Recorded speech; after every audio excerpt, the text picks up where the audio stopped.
வணக்கம் இந்தியா. வாரத்தின் முதல் நாள் நமது சந்தைகள் எகைன் 26,150க்கு மேலே ஏறி இருப்பது குறிப்பிடத்தக்கது. இரண்டாவது நாளாக ஏறி இருப்பதும் குறிப்பிடத்தக்கது. 195 புள்ளிகள் அதிகரித்து 26,161.60 முடிவடைந்திருக்கிறது.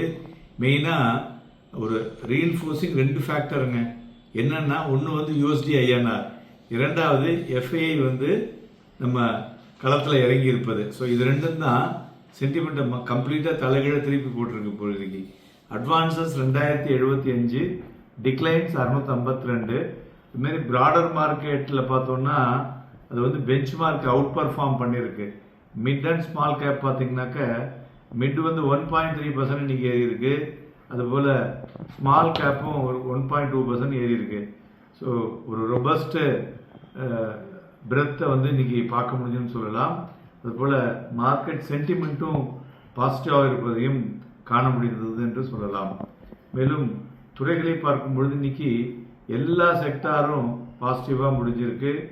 ID, then metal and auto இன்னைக்கு அதிகமான ஏறிய துறைகள் என்று சொல்லலாம். அதுபோல் ஏறிய பங்குகளில் சில பங்குகள்லாம் 5%, 6% ஏறி இருக்கு, 4% இருக்கு. அதை முதல்ல பார்ப்போம். அப்பில் பார்த்தோம், லைக் ஸ்ரீராம் ஃபைனான்ஸ் மோர் தென் 5% இன்னைக்கு. மெயினாக அவங்களுடைய அந்த definitive agreement with MUFG bank கிட்டத்தட்ட ஒரு 39,618 கோடி ரூபாய் அவங்க வாங்குறாங்க அந்த பங்கை. அதில் 20% ஸ்டேக் சேலுங்க.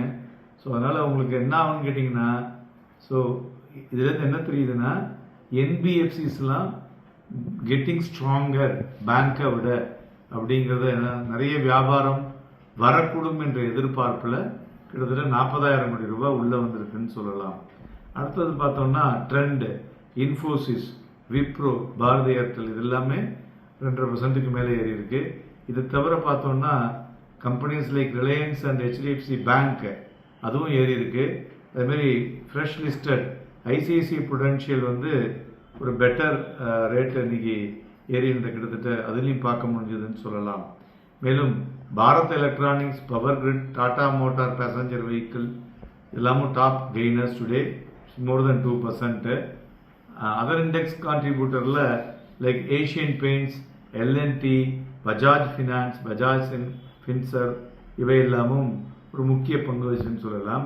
இறங்கினதில் மெயினாக HCL டெக் இன்னைக்கு 1% கீழே விழுந்திருக்கு. அதுபோல் Kotak bank, ICICI bank, TCS, HDFC life, State Bank of India and Tata consumer, SBI life இவையெல்லாம் வீழ்ச்சி அடைந்த பங்குகள் என்று சொல்லலாம். மேலும் துறைகளை பொறுத்தவரை ஸ்டாக் ஸ்பெசிஃபிக்காக இருக்கிறதும் செக்டார் ஸ்பெசிஃபிக்காக இருக்கிறதும் அடுத்த ஒரு 10 நாளைக்கு இருக்கக்கூடும் என்று எதிர்பார்க்கலாம்.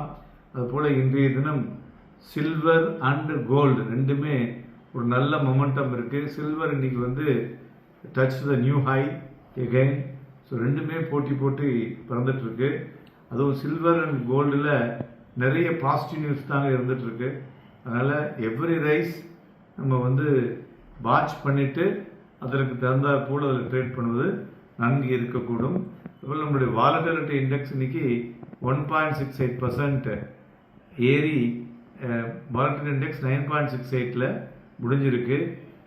US என்ன சொல்லியிருக்காங்கன்னாக்க, ரஷ்யா யுக்ரைன் ஒரு பீஸ் டாக்ஸ் ஒரு ப்ரொடக்டிவ் வேயாக இருந்தது 2-3 நாளில். 4 வருஷமாக நடந்து கொண்டு இருக்கக்கூடிய இந்த வார் கூடிய விரைவில் முடிவடையக்கூடும் என்ற அறிக்கையை வெளியிட்டார்கள். இதுவும் ஒரு positive news to the market அப்படின்னு சொல்லலாம். மேலும் இன்றைய தினம் நிஃப்டியை பொறுத்தவரை பார்த்தோம்னா காலையில் ஓப்பனிங்கும் முடிஞ்ச உடனேயே லோ வந்ததுன்னு சொல்லலாம். 26,047.80 அதிலிருந்து படிப்படியாக ஏற ஆரம்பிச்சது. 25,180.70 வரலையும் ஹை போயிட்டு 26,161 முடிவடைந்திருக்கிறது. Nifty future below average, bank Nifty ஃபியூச்சரும் பிலோ ஆவரேஜ். டெக்னிக்கலாக பார்த்தோன்னா 26,182 இன்னைக்கு கிட்டத்தட்ட அதுக்கிட்ட போயிருக்குங்களே. அந்த லெவலில் தாண்டினதுன்னா அதிலிருந்து ஒரு 100 புள்ளிகள் வரை மேலே செல்லக்கூடிய வாய்ப்புகள் அதிகம் தெரிகிறது. மார்க்கெட் இஸ் ஆன் த புல் மூவ்னே சொல்லலாம். சப்போர்ட் வந்து 25,947. நண்பர்களே, கடந்த 2-3 தினங்களாக நிஃப்டி உங்களுக்கு என்ன பண்ணணும்னு ரொம்ப தெளிவாக சொல்லிட்டு இருக்கோம். ஸோ இதை கரெக்டாக ஃபாலோ பண்ணிங்கன்னா உங்களால் இன்ட்ராடேல வந்து பணம் பண்ணுவதற்கு எளிமையாக இருக்கக்கூடும். இரண்டாவது வந்து சந்தைகள் வந்து ஒரு ஒரு காம் வே ஆஃப் ஆக்டிவிட்டியாக இப்போ போயிட்டுருக்கு. ஆப்ஷன்ஸில் வந்து பெரிய அளவில் பணம் பண்ண முடியல, ட்ரேடர்ஸாலேயே பணம் பண்ண முடியல. அதனால் தேவையில்லாமல் ஆப்ஷன்ஸை பண்ணுறத விட ஸ்டாக் ஸ்பெசிஃபிக் ஈக்விட்டியில் பண்ணிங்கன்னா மாதத்திற்கு உங்களுக்கு வந்து ஒரு 10-15% கிடைச்சதுன்னா இட்ஸ் வெரி குட் ரிட்டர்ன். அப்படி எடுக்கணுமே தவிர நம்ம வந்து டெய்லி வந்து பெரிய பணத்தை எதிர்பார்க்கணும் அப்படின்னு நினச்சோன்னா அதற்கு தகுந்த மாதிரியான மார்க்கெட்டு இப்போ இல்லை. ஸோ அதனால் இது எல்லாமே மெச்சூர் ஆகணும்.